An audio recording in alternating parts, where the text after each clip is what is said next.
What's up, guys? This is Doc's Fantasy Corner, and welcome back to what has been a crazy year. This is just me trying to keep you guys in it best I can, and we're winding down to the end, boys. Like I've been saying, I think probably for like 3 weeks now. Playoff implications for every fantasy matchup moving forward here, and I'm just gonna get into it. First and foremost, I think the playoff scheduling is set. I think the way it stands right now, it's looking like teams Dinkelberg and teams Suck My Chub, so Matt Poley and Lemon, as of right now, are set to get the buys. There's 2 buys available. They're in the place for the buys. This week, I'm playing P-Word Destroyer 69420. Yours truly is playing Brady's Eighth Ring. My good bro Pat Stewart. On the flip side, so whoever plays that, wins that matchup gets to play the illustrious Matt Poley for the semifinals. For the lemon bracket, you're looking at team DRP 5220. Team Eckler, I hardly know her, playing team Higberry Sawback. So Pino versus Matty P. Those are 2 very good teams, but I think, we're going to break into matchups in a minute. But, just looking at this, whoever wins that gets to play Lemon for the semis. We have our toilet bowl. You can't forget who's in place for the toilet bowl right now. So right now it's Franny versus Jim. So Franny versus Jimmy G versus Mark Spadea, a.k.a. Chase You Are the Man, versus Dalvin and the Chipmunks, a.k.a. Sean Murphy. So that's your toilet bowl as it stands right now. I'm not sure if that can change. We're kind of going to take a look at it real quick. But just to get in the matchups, I'm going to start with the toilet bowl. So, we have... that's how it would shake out next week. So obviously that's how it's standing out right now. But this week the matchups, the way they're set up, because I keep forgetting we're still in week 14. We're looking at I'm playing Team Dinkelberg, Lemon's playing Brady's Eighth Ring, Jimmy G's playing Sean Murphy, Pino's playing Franny, Matty P's playing Mark. Looking at these matchups, I say playoff implications, but Murphy's pretty much out of it. Let me take a look. Let me just make sure, because I think Murphy's at 2 losses in a row. He's tied. Yeah, he's at 20 points. So he would have to amass about 20 points. Not 20, about 200. About 260 points is what he would have to amass. So, just taking a look at that, it's not looking great for Murphy to make the playoffs, but I think it's all set up, basically, just from what I'm looking at. That's the toilet bowl and then the playoffs. So essentially the only game this week that really makes a difference for me is, I need to obviously win my matchup against Poley. That would probably knock him down a peg because I think I have more points scored than him. No, Poley has 3 more points. So if I somehow win by 4 points this week, then I will secure the bye, oddly enough. So, but also in order to do that, because I think Pat has scored a lot. Pat's at 167. No, Pat's pretty much out of it. So I can still get a bye this week. I have to beat Poley by at least 4. So that's going to be my game of the week. Looking at some of these other matchups, Suck My Chub. I really need Brady's Eighth Ring to lose one here. Reason being, I don't want Lemon to get knocked out of that bye and then have to play Lemon this week while he's missing Debo. It could be an easy. I need Lemon to keep the bye. I think that'll help me long term. I think my team is better than his, but I want to play him in the second round, not the first round, and risk playing a good team there, because he is still a good team. But I think my team, after kind of building up last few weeks, it's standing a chance. But just to get into these matchups, I'm going to start with the bottom one that nobody really seems to care about, because it's Pino versus Franny. Eckler hardly know versus Team Franny Fantasy. This is going to be a cakewalk for Pinto. Franny doesn't even have a kicker in. Jake Elliott's on a bye. He has no defense, even on he has Titans on his bench. So he's going to have to put that Titans D in. He's got Miles Sanders on a bye, so no starting running back, no starting wide receiver. So his team's banged up. I'm going to say, they only have the spread right now by about 20 points. I'm going to say it's about 15 points. I'm going to say about 17 and a half. I think this is going to be a blowout. There's no reason why Pinto doesn't win this and move to 8-6. Taking a look on the flip side, the next matchup that no one really seems to care about, it's Matty P versus Mark. And actually, now that I'm looking at it, because Matty P is also 9-4, so I wouldn't get a bye if I win this week. Unless if Matty P somehow loses to Mark this week, and I beat Poley, I get a bye. Those are the stipulations, because I have more points scored than Matty P, but Matty P's got a win on me. So, looking at their matchup, Madison only got him 2 points, and Deontay Johnson got him 15. So, he has basically his starting running back played, and he's playing A.J. Dillon this week. Who knows? I dropped A.J. Dillon. I was really hyped for him, but I think Aaron Jones is coming back, so I'm not sure how viable he's actually going to be this week. But Matty P's got him in. Man, this is actually a beatable. This is a big game for Mark. And Mark, I could really use this game, brother. So Mark's projected to win right now by about 8 points. So, Mark's got Eckler. It's basically Lamar Jackson versus Josh Allen. A.J. Dillon versus Austin Eckler. Who do you like more? Madison with 2 points versus Cordarrelle Patterson, who's playing Carolina. Brandon Cooks playing Seattle versus Cortland Sutton playing Detroit. I love that matchup. CeeDee Lamb playing Washington. Could be a coin flip. I think he's going to have a good game, though. So that's the one player I think Matty P's holding out for.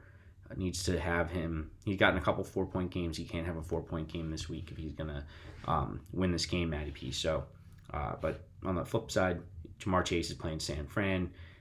Matty P's got Kittle playing Cincy, and he's got Schultz. Mark's got Schultz playing Washington. So, Clyde Edwards-Helaire playing Vegas. So, this is a game that I need. This is my game of the week. It's not the game of the week, but this is going to be my game of the week that I'm going to be like keeping an eye on, because if I can somehow beat Poley, that's not written in stone yet, but if I can somehow do that, and then Mark can squeeze out a dub here for me, I will have secured a bye. I was in 5th place last week. So that is like down the stretch, that would be beautiful for me. So, but looking at these matchups, I really like Mark's team more this week than Matty P's team, unless Lamar Jackson somehow has a crazy week versus Cleveland, which last time they played Cleveland, he had 13 points. So let's hope he has another 13-point week, and let's hope that Josh Allen has a good game against Tampa Bay. It's at Tampa Bay, so it's not like Josh Allen's going to be thrown in snow and stuff. So I'm going to put this at Mark -3.5. I think it's going to be so close. I'm going to need Cortland Sutton to have a great game against Detroit if I'm even going to have a chance here. So moving up the ladder, we have Jimmy Gavigan playing Dalvin and the Chipmunks. I already kind of talked to Jim about it a little bit. Got his I guess point of view on this matchup, and he said, to sum it up, Dalvin Cook got 35 points. And, that sucks because Justin Jefferson got 20 and his kicker got him 11. So on most weeks, that's a good week. If your kicker gets you more than 10 points and you can somehow get a 20-point player, that's a good week. And Dalvin Cook puts up 35, so it's not a good look for Jim. Also, Jim, I'm noticing that TJ Hawkinson's doubtful. That sounds to me like he's not playing. So you might want to consider dropping maybe Allen Robinson or Jefferson or somebody and flip them out for a tight end. Just an FYI. But Rodgers and Burrow, Zeke and Deontay Foreman,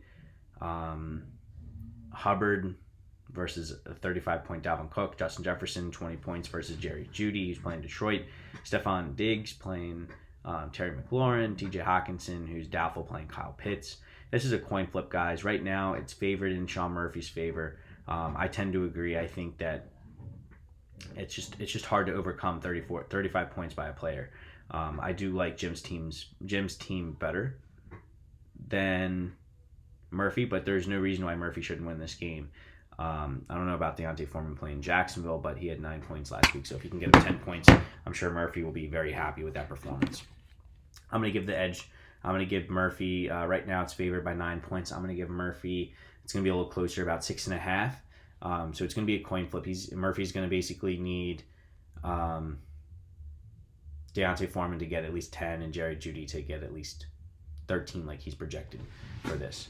And then this is a matchup that it's going to be so close. It's going to be a fun matchup, but it's just not my game of the week because how can you not pay attention to my matchup? I mean, with Poli, that's going to be basically a shootout, I think. So, Lemon again, Mr. Moneyball, Suck My Chubb, Team Suck My Chubb, playing Moneyball every single week. I've been saying it. He's like Billy Bean from the Oakland A's. Like, this guy is just like something to be said about Lemon, man. I mean, he really tries.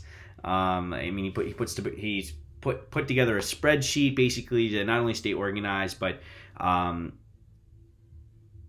to look at projections and how he can win each week with the best possible player. And this week and every single week for the last 3 weeks, he's chosen Taysom Hill.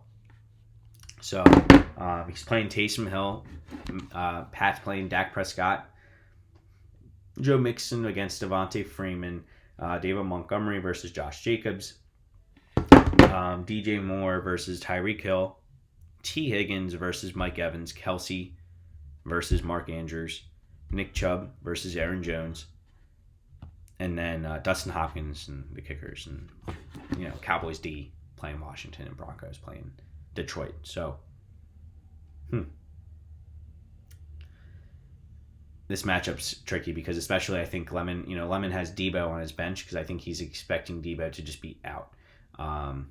Which is, probably a safe bet. You never want to just risk it. Lemon's in a position, I think, even if he loses, I don't think it would really knock him down a peg, but I need to win out of Brady's 8th ring, but I don't really see it. I think Mr. Moneyball himself, Billy Bean Lemon, he's going to win this, and I think rightfully so. It's going to be about 3 points, so I'll say 3.5 in favor of Lemon. It's going to come down to, Pat's got Devontae Freeman playing for Baltimore, and Devontae Freeman this year, he either gets you 20 points or he gets you 8 points. So, Pat, if he's going to have a chance, he's going to need them to run the ball, and that's what Baltimore does. They run the ball. So I need Devontae Freeman to also have a big week for Pat. So I'm the only 8-4 team, so I'm in a favorable position. I just need to win my last matchup, and let's get into that right now. So Poli had Najee Harris. I'm not too happy about it, but he had Najee Harris get him 25 points in the Thursday night game. Poli, after that, is now projected to win by 6 points. We're talking like 148 to 142 is what it's projected at. But I have Leonard Fournette, and he's looking like playoff Lenny. Let me tell you, the last few weeks, 17, 13, 44, 22. He got me a 30-point week, a 21-point week. I need one of those weeks. I need like a 20, 30-point week out of Leonard Fournette. I need him to at least match Najee Harris or at least have close to it. Kyler Murray, I think, is has a favorable matchup. He's playing the LA Rams, which a lot of people will be like, oh, it's not that favorable. But the Rams just like they're a weird team because you think like all those great defensive weapons that they would, nobody would put up a point against them. But I think Kyler Murray just has a little magic. He's got a little wiggle, and I think he's just kind of hard to stop. Last game he played them, he got 22 points. He attempted 32 passes, 24 completions, and 2 touchdowns for 268. So he's very capable of playing the Rams today. I'm very confident at that. Fournette is playing Buffalo. He's not playing. He's playing in the Black Pearl. He's playing in the heart of Tampa Bay. So there's no reason why he can't have a great performance. A couple catches, a couple first downs, maybe a touchdown, and then of course I look to James Conner. And here's where I'm projected to lose by 6 points. James Conner is projected to only get 11 points because Chase Edmonds came back for Arizona. But let me tell you right now, and for those of you listening, James Conner, I'll read you up until week 7. Okay? Actually, I'll read you up to week 3, how consistent this guy's been outside of the 1 week. But 19 points, 20 points, 15 points, 39, 14, 12, 8, 10, 19, 18. So he's consistently getting in the teens. He's consistently getting anywhere between 10 to 20 touches. That's what I like to see. Even though Chase Edmonds was out, this guy's got 2, 4, 6, 8, 7, or 9, 10, 11, 12, 13, 14 touchdowns. He's got 14 touchdowns, guys. So there's no reason to believe that he's going to lose touches. I think he's going to be more in the 16, 17, 18 range. And if he can do that, if he can give me 17 points, then that makes up the 6 points. So we're talking about game of the week here. We're talking about matching this team, and I think that's exactly what I'm going to do. Alvin Kamara is back. He's playing the Jets. It's not favorable for me, but I got Devontae Adams playing Chicago. Seems to always have Chicago's number. Aaron Rodgers can't come out and make that statement and then come out and whiff on this game. He has to absolutely blow them the F out. Cooper Kupp playing Arizona. It's not favorable for me either, though. The last time he played Arizona. The last time he played Arizona, he only had 11 points, and that was the lowest week he's had. So let's hope he has another freaking 11-point week. That'd be great. Chris Godwin, no Keenan Allen this week for your mans. So looking to Chris Godwin today as my second wide receiver. Chris Godwin's been pretty good. I need him to have a big 20-point week here, 25-point week. He's playing Buffalo in Tampa, so no reason he can't do that. Mike Williams playing the Giants, also not a favorable matchup. But Gronk, nonetheless, I got Gronk. He's back. He's catching balls. And then I need Saquon. Saquon's my flex playing Gibson. So this is my wild card. I don't have him up for a reason. He hasn't been a great player this year.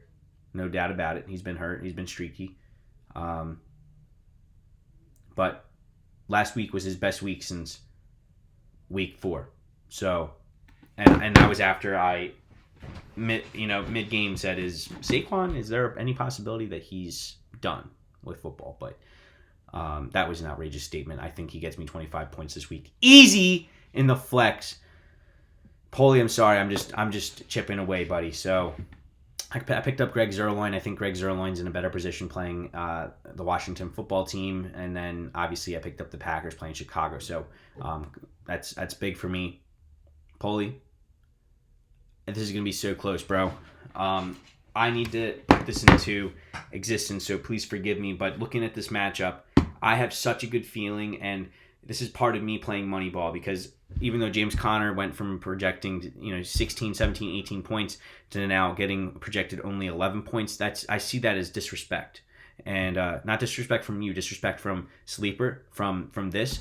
This guy has 14 touchdowns. You're not going to stop giving him the ball. He's getting the ball consistently today, and he's getting 2 touchdowns. And I'm going to win this matchup. I'm putting the spread at 2.5. This is the closest spread that I think I've had this year, but the spread's going to be closer than 6 and 6.5. I think it's going to be 2.5, and take that to the bank. But guys, this is fantasy. This is why we're here every single year. You know, we love playing fantasy football. We love getting together. Hopefully we can try to plan maybe a live draft. I know Lemon had talked maybe a little bit about that, you know, trying to set something up, and we can definitely try to coordinate that. But until the meantime, enjoy your Sunday. Have a good time watching football with your friends, family, whoever you're with. And this is your host, Doc, checking out. And have a good week 14, and looking forward to the playoffs, guys. I walk the streets, same one since day one. I Never give up, and put the record on repeat. I thrive on beats and funky psychedelia.